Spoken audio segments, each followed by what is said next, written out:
ano to, Binili 502 and then yung Z900. So ayan, yung kinabit natin sa kanilang mga motor ay yung auxiliary light natin na bagong dumating. Ayan, 120 watts po yan mga busing. Napapansin nyo meron siyang ilaw. Ayan o, eto, nasa taas. Ayan, signal light po yan. Walang signal sa akin, may wiring. Iba yung wiring nito. Wala to signal light. Ang isa, merong signal light. Oh, Iba yung wiring ng pinili. Madamot. iba yung wiring niya. Okay, so ayan pala. Wait lang, pakita ko sa inyo. Ayan. So ito yung ano natin, yung ilaw natin mga busing ay 120 watts po ito mga busing. 120 watts. Ayan, and then yung ano natin, yung bracket natin, alloy po yan mga busing, alloy. Ayan. Oh, dahil tayo ay riders, so ayan, kailangan lagi tayong handa sa ating biyahe, lalo na kasi ano tayo yung ano natin, yung headlight natin masyadong malabo ito mga busing. Nakikita nyo yung headlight natin masyadong malabo. Oh, kailangan talaga meron yan, meron tayong protection sa ating lakad. Okay, so ayan, ito yun ay meron na siyang high beam and then meron na siyang low beam.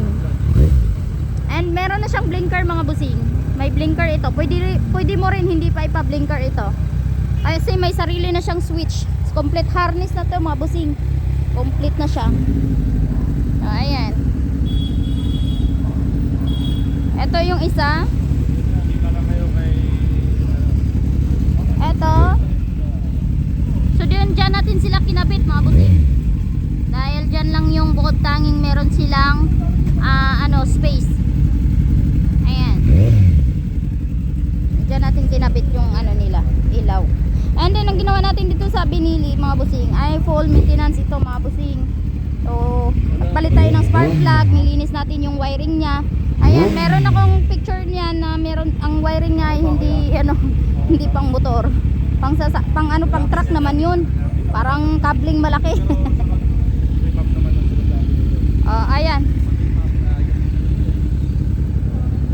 Pa-blinker nga ako kuya.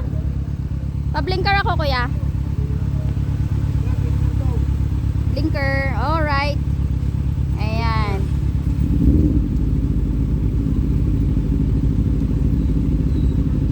So ayan mga busing, may blinker po siya. So may mga nagtatanong, bawal po yan dahil may blinker. Okay, so ayan. Bawal po talaga mga busing. Pero ang bawal ay yung blinker na red and blue combination, yung pang pulis. Ayan, pang HPG, yun ang bawal. Ito hindi po siya bawal. Hindi po siya blinker. Ano po siya, blinker siya na kulay white lang to mga busing. Alright? So ayan, ito yung binili.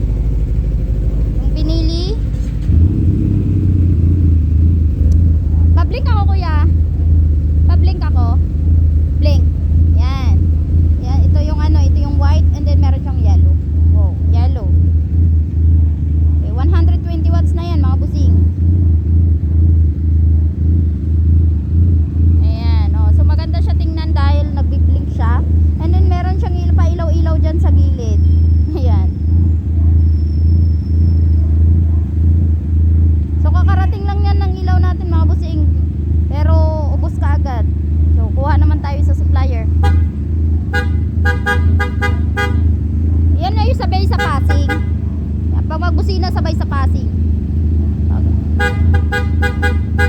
Oh. Okay Alright, so ayan sa mga nagtatanong, madam, hindi po ba ma-avoid yung warranty namin dahil bago pa po yung motor namin? Ay mga busing, hindi po. Okay, dahil hindi po tayo nagpuputol ng wire dito sa shop. Way back 2019 nagkakabit na po tayo ng mga ilaw. Okay, sawa ng Diyos, wala namang may nagrereklamo. Okay? Dahil gumagawa po tayo ng sarili nitong harness.